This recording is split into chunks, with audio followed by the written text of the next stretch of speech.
And then, hindi kami magkakasakit. And then, walang comfort room po doon na for men and for women na comfort room. Doon po, malapad. Ay, walang designated area pero malapad po. Bahala ka na. Bahala ka na kung saan ka nakastabilize. Baka mahulog ka sa pangpang kasi. Ay, sa bangin pala. So, yun po. For the women naman, di ba sabi ko sa inyo sa Mount McKinley may nakaibigan kami na na ibang expedition. Binigyan pala kami na pre-funnel, imbudo. So, yun yung ginagamit namin pag umiihi kami. And then, nakatayo lang po kami. Alam niyo yung naka-downsuit kami? Hindi po yun pwede tanggalin namin lahat. Kasi pag sobrang lamig po, ma-expose po yung namin, yung arms. And then, pwede kaming hypothermia or ma-frostbite yung mga tenga namin. So, hindi talaga siya tatanggalin. So, ang zipper naman dito, kasi nung downsuit namin is from here hanggang dito. So, ano yun? Skills yun. Na kung gusto mo mag-number 2, open mo na yung zipper sa likuran. Tapos, kailangan di masabit yun. Kasi naglalakad ka na. Diba? So na-imagine nyo, grabing hirap po, especially sa mga babae. And then, for us naman, pag number 1 kami, yun, gamit na lang kami ng imbudo. Na, kailangan din ng skills yun, triggers na skills. So, yun po yung mga hirap na daanan namin doon. And then, with that, talagang hinarap namin, yun, hirap pa lang yun sa bundok, ang hinarap namin. Gaya din ninyo, parang, di ba ang dami nating hirap in reaching our ultimate goal. Hindi lang yung hirap sa trabaho nyo, may hirap din against sa family nyo. Kasi parang, your life must be at risk kung aakyat ka dyan sa bundok na yan. Okay lang kami, wala naman kami asawa eh. Pero sina Janet, sina Sir Art, may mga pamilya sila, may mga anak na uuwian. So, pero yung parents ko din, at saka yung mga, syempre, parang takot din. Kasi, ba't kakakit yun? Wala ka namang price eh. Diba? Parang, maghanap ka na ng trabaho, ano bang sinasayang mo dyan sa Everest na yan? So talagang ang hirap for us at first, yung mga ganun na mga challenges. It could be on the real mountains, or it could be in our personal life. Pero talagang nagpursulan din kami. And then, we're very focused on our ultimate goal, na aakyat kami ng Mount Everest. Parang it just like parang step by step lang kami. Now we just take one step at a time. Na kung ano to ngayong harapin namin, tapusin muna namin to. And then the next time, iba na naman. So, yun po yung mga nangyayari na hirap. Pero more than that din, nakikita din namin sa leader namin yung hirap, mas malaking hirap na hinaharap din niya. Kasi kung parang umakyat kami ng Mount Everest one time, siya umakyat ng Mount Everest more than one time sa paghahanap po ng pera. Opo, may imagine nyo lang po kung paano maghanap ng milyon-milyon na pera. I-cite ko lang po na example, yung permit pa lang po namin, issue buwan sa amin, 1 million na po yun. So, permit pa lang yun. And then, Everest climb pa lang yun. Ang dami pa naming series of trainings before that. So, talagang ang hirap po inikom yung milyon-milyon na yun. And then, wala pong isang company na mag-support nun para sa amin. Sabi nga may nakalagay kasi kay Noel dyan yung,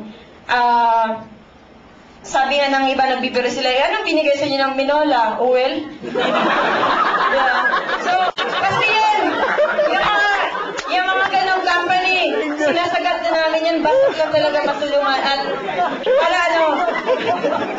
kasi, talagang tumulong sila sa amin na, pero ganon po ninyo makikita kung gaano to naghanap din ng pera ang leader namin, na maski na lang malapitan na company na who will believe in the cause of the project, na yun nga sinabi ni Janet, it's not only the personal reason, it's also a collective reason of lifting up the spirit of the Filipinas, especially the young ones. Kasi parang sila din yung parang naghahanap ng something na ma-look up nila na nakagawa ng imposible, na ma-relate nila yung sarili nila kasi malakas sila eh. sing lakas namin. Natin pala. Mga bata din pala kayo. So yun, talaga kung hindi lang po dahil sa leader nga din namin, kasi Mount Everest, hindi lang siya about climbing eh. It also tackles about a good management and a good leadership. Kasi for us, buhay nakataya namin eh. Kung ang leader namin hindi namin matatras sa buhay namin, hindi na kami aakyat, wala pa namang price sa taas, di ba? And then kung hindi siya magaling magplano, kasi in every day, ang leader po ang nagpaplano. On this day, you will be in Camp 1. On this day, you will be in Camp 2, and you go down Camp 1, you go back to base camp, and then rest and recover. Yun yung acclimatization. So, and then, the next day naman, mga ilang days, recover, and then we go back again to the camp. We go back again to Camp 1, and then Camp 2. Basta a series of acclimatization yan. And then, before that actual acclimatization in the Everest, may acclimatization pa kami sa Combo region, which is trekking areas sa Nepal side na mas mataas pa nga sa Mount Apo natin. So talagang ang leader, kailangan meron siyang good planning para sa the whole expedition. Ang weather din na tinatanggap niya from US, kailangan ma-timing sa summit day namin. So, it's not only climbing, it's not only the adventure, but it's also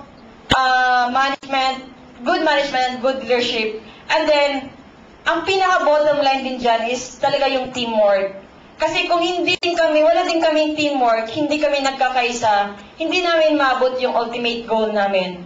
Kasi Sir Art could climb Mount Everest with us. And then, the doctor is very strong also.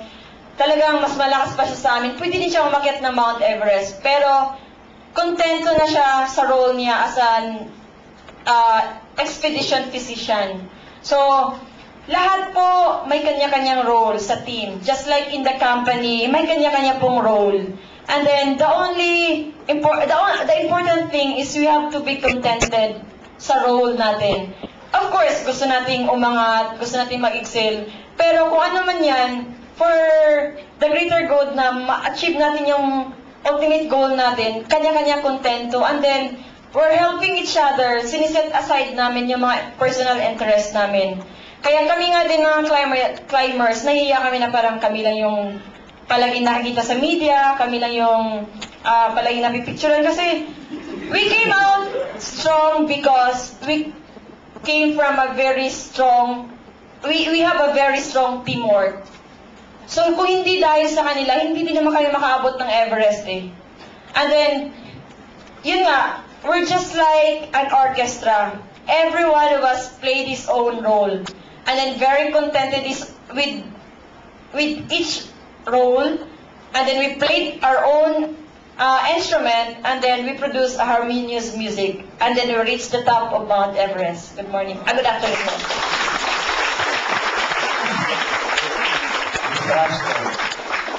Yes, it's always teamwork. The team, the summiters stood on the shoulders of the team. The team stood on the shoulders of the prayers of the Filipino people. That's why it made the summit. That's Karina from the sleepy town of Don Carlos, Bukidnon. A sleepy town doon sa gitna ng Bukidnon pa nanggaling yung si Karina. Anyway, the last but not the least is, again, as I told you, order and heights. Tingnan naman yung kanilang height na yan. But yung paabot naman baliktad kasi nakapila sila. But this one's from Metro Manila, from the city of San Juan, and this will be the last speaker that will share with you their lessons they have learned in Mount Everest. Noel Wenceslao.